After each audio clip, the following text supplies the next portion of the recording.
Hello everyone, आज हम इस वीडियो में मैट्रिक्स रिप्रेजेंटेशन ऑफ रिलेशंस को पढ़ेंगे।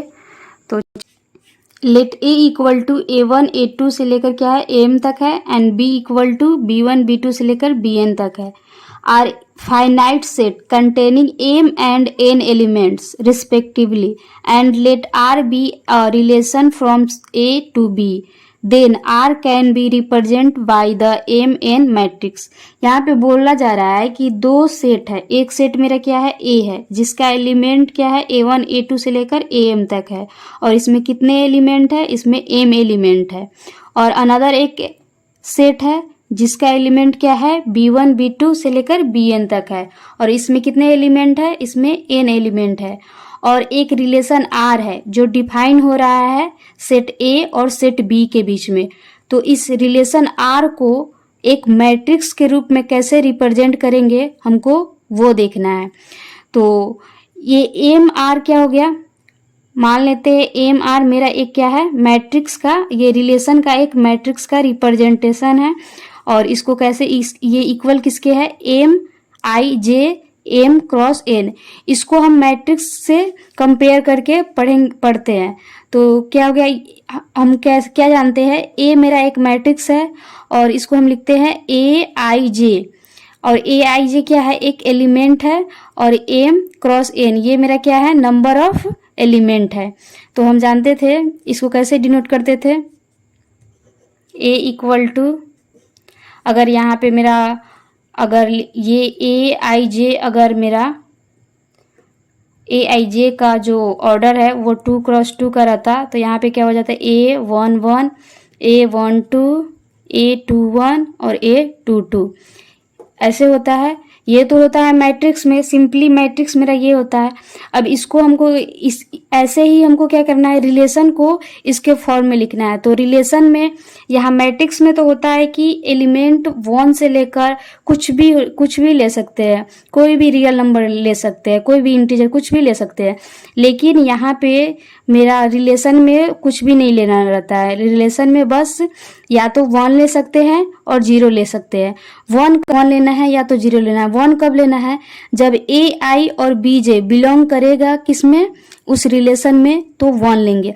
अगर बिलोंग नहीं करेगा तो क्या लेना है, 0 लेना है। तो बस इसमें यही ध्यान देना है, ये 2 स्टेप याद रहेगा तो सारे सही बन जाएंगे। तो याद रखिएगा, अगर मेरा ए आई बी जे बिलोंग कर रहा है रिलेशन में तो 1 लेना है, और ए आई और बी जे नहीं बिलोंग कर रहा है रिलेशन में तो 0 लेंगे। तो इसको एक एग्जाम्पल के थ्रू समझते हैं। तो एग्जाम्पल में क्या है, मान लेते हैं मेरा एक सेट ए है जिसका एलिमेंट 1 3 4 है और एक रिलेशन आर है और रिलेशन क्या है 1 1 1 3 3 4 एंड 4 4। ये मेरा रिलेशन है और ये मेरा एक सेट है। और इसको मैट्रिक्स के रूप में कैसे रिप्रेजेंट करेंगे, तो सबसे पहले जो भी मैट्रिक्स के एलिमेंट है इसमें कितने एलिमेंट है, 3 एलिमेंट है। तो इसको लिखेंगे 1 3 4 1 3 4 ऐसे लिखेंगे। अब चेक करते हैं 1 1 ये मेरा क्या हो जाएगा, पहला क्या है A1 और B1। तो A1 और B1 क्या, ये 1 1, तो 1 1 क्या है 1 1, यहाँ 1 1 एग्जिस्ट कर रहा है तो क्या हो जाएगा, उसके लिए क्या लिखते हैं 1 लिखते हैं। तो यहाँ पे क्या हो गया 1 हो गया। अब चेक करते हैं, यहाँ 1 है यहाँ 3 है, 1 3 इसमें है तो हाँ है, तो यहाँ पे क्या लिखेंगे 1 लिखेंगे। नेक्स्ट मेरा क्या है 1 4, 1 4 इसमें है रिलेशन में नहीं है तो उसके लिए क्या लिखना है 0, तो 0 हो गया। एंड अब सेकेंड रो को चेक करते हैं, ये क्या हो गया 3 और 1, 3 1 है नहीं, 3 1 नहीं है तो 0 लिखेंगे। फिर क्या हो गया 3 3 3 है नहीं है तो 0 लिखेंगे। 3 4 3 4 है हाँ है तो क्या लिखेंगे 1 लिखेंगे। एंड फिर 4 1 है नहीं है तो 0 लिखेंगे। 4 3 है नहीं है तो 0 लिखेंगे। उसके बाद 4 4 है हाँ है तो क्या लिखेंगे 1। बस यही तरीका है, उस रिलेशन में एग्जिस्ट करेगा तो 1 लिखेंगे, नहीं करेगा तो 0 लिखेंगे। और 1 और 0 के अलावा कोई भी नंबर का यूज नहीं करेंगे। चलिए इसको जितने भी रिलेशंस के टाइप्स होते हैं उस पे इसको प्रूव करते हैं, कुछ प्रॉपर्टीज को देखते हैं कि उसको उस पे मैट्रिक्स को कैसे अप्लाई करेंगे और उसको मैट्रिक्स के रूप में कैसे रिप्रेजेंट करेंगे। पहला क्या होता है मेरा रिलेशन, रिफ्लेक्सिव। तो उसमें होता है एम आई आई, ये क्या होना चाहिए, 1 होना चाहिए। अगर मेरा एम आई आई 1 होता है तो वो मेरा रिलेशन क्या हो जाएगा, वो रिफ्लेक्सिव हो जाएगा। तो इसको मैट्रिक्स के रूप में कैसे रिप्रेजेंट करेंगे, लेट सपोज मेरा मैट्रिक्स क्या है, 3 ऑर्डर का है और ये ए आई आई यानी कि क्या होना चाहिए, जितने भी डायगोनल एलिमेंट होना चाहिए वो क्या होना चाहिए, 1 होना चाहिए। तो डायगोनल एलिमेंट ये हो जाएगा, ये हो जाएगा और ये हो जाएगा। बाकी मेरा कुछ भी रहे, कुछ भी हो सकता है, ये 1 भी हो सकता है, 0 भी हो सकता है, कुछ भी ले सकते हैं, कुछ भी ले सकते हैं। बस हमको यहाँ पे ध्यान देना है कि ये वाला जो डायगोनल वाला एलिमेंट होगा एम आई आई, ये 1 रहना चाहिए। अगर ऐसा रहता है तो वो क्या हो जाएगा, एक रिफ्लेक्सिव मैट्रिक्स हो जाएंगे। सेकेंड में क्या है मेरा, ई रिफ्लेक्सिव। ई रिफ्लेक्सिव में क्या हुआ है, एम आई आई जो है वो 0 होना चाहिए। तो यहाँ जो मेरा डायगोनल एलिमेंट क्या था, 1 था, और इसमें क्या हो जाएगा डायगोनल एलिमेंट, इसमें डायगोनल एलिमेंट 0 हो जाएंगे। तो डायगोनल एलिमेंट 0 हो गया। अब बाकी कुछ भी हो सकता है, 0 भी हो सकता है, 1 भी हो सकता है, कुछ भी ले सकते हैं। बस डायगोनल एलिमेंट क्या होना चाहिए, 0 होना चाहिए। तो ये ऐसे मैट्रिक्स को क्या बोलेंगे, ई रिफ्लेक्सिव मैट्रिक्स। एंड थर्ड में क्या है मेरा, सिमेट्रिक। सिमेट्रिक में क्या होना चाहिए, एम आई जे इक्वल होना चाहिए एम जे आई के। तो मान लेते हैं एक मेरा क्या है, थर्ड ऑर्डर का एक मैट्रिक्स है। तो एम आई जे यानी कि एम 1 1 इक्वल होना चाहिए, 1 1 तो खुद का इक्वल होगा ही, पे 1 1 है तो 1 1 इसका तो अपोजिट सेम ही होगा। तो अगर ये 0 है तो ये 0, तो ये तो होगा ही होगा। अगर एम 1 2 0 है तो एम 2 1 भी क्या होना चाहिए, 0 होना चाहिए। वैसे ही एम 1 3 अगर 1 है तो एम 3 1 भी क्या होना चाहिए, 1 होना चाहिए। तो इसको लिखते हैं, 1 1 क्या हो गया, 0 है तो 0 है, और 1 2 क्या है, 0 है तो 0 हो गया, और 2 1 भी क्या है, 0 है। तो अभी उसको रहने देते हैं। 1 3 मेरा क्या है, 1 है तो 1 हो गया। और यहाँ पे क्या आता है, ए 2 1, तो 2 1 क्या है, 0 है तो 0 हो जाएगा। 2 2 को कुछ भी ले सकते हैं, 2 का तो कंपेयर किसी से भी नहीं करना है, तो इसको हम मान लेते हैं 1 ले लेते हैं। अगर फिर इसको पलटते हैं 2 तो ये भी क्या हो गया, 1 ही आ गया, तो ये 1 ले लेते हैं। और आगे क्या आ गया मेरा, क्या है 2 3 को हम 0 ले लेते हैं। ये सब वैल्यू हम खुद ले रहे हैं, लेकिन अगर ये पहला वाला 0 ले रहे हैं तो सेकेंड वाला जैसे ये 3 2 इसको भी 0 ही लेना है। तो यहाँ पे मेरा क्या है, 2 3 0 हो गया। यहाँ पे मेरा क्या आता है, 3 1 क्या है, 1 तो 1 हो गया। यहाँ क्या आता है, 3 2 क्या है, 0, और 3 3 को हम खुद ही ले लेते हैं, 0 ही ले लेते हैं तो 0। तो बस यहाँ ध्यान देना है, अगर 1 2 0 रह रहा है तो 2 1 भी 0 होना चाहिए, 1 3 1 है तो 3 1 भी 1 होना चाहिए, ये 2 2 1 है तो 2 2 1 इसका तो कोई मतलब ही नहीं है। अभी 2 3 0 है तो 3 2 भी क्या होना चाहिए, 0 होना चाहिए। अगर ऐसा कोई मैट्रिक्स हमको दिखाई दे रहा है तो वो क्या हो जाएगा, एक सिमेट्रिक मैट्रिक्स हो जाएगा। फोर्थ मेरा क्या है, एंटी सिमेट्रिक्स, और इसमें क्या है, M I J equal to 1 M J I equal to 0।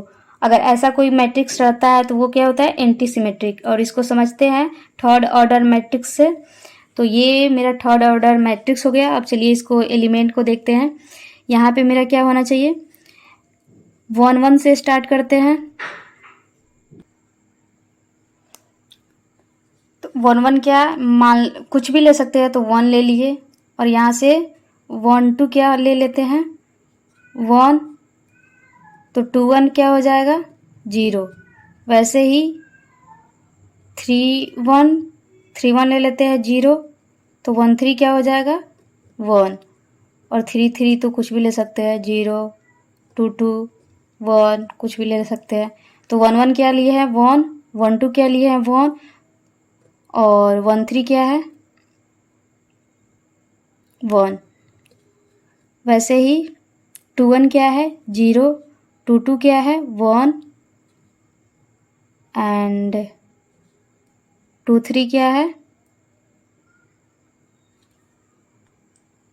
2 3 को ले लेते हैं, 2 3 को ले लेते हैं कितना 1, तो 3 2 के कितना हो जाएगा 0, तो 2 3 क्या हो गया 1 और 3 1 0 है, 3 2 0 हो गया और 3 3 0 हो गया।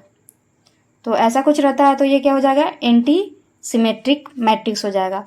और एसिमेट्रिक फिफ्थ क्या है मेरा एसिमेट्रिक। एसिमेट्रिक में क्या है एम आई आई क्या है 0 और एम आई जे क्या है 1।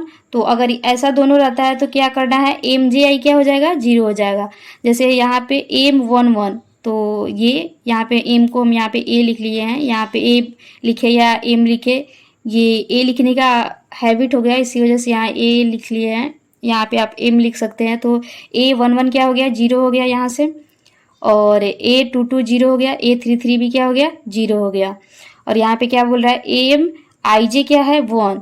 अगर मेरा एम आई जे 1 है यानी कि ए 1 2 1 है तो 2 1 क्या होना चाहिए 0 होना चाहिए, तो 2 1 क्या हो गया 0 हो गया। वैसे ही ए 3 1 1 है तो ए 3 1 1 है तो 1 3 क्या होना चाहिए 0, तो 0 हो गया। अब इसको लिखते हैं मैट्रिक्स के रूप में, तो 0 1 0 और यहाँ पे मेरा क्या है,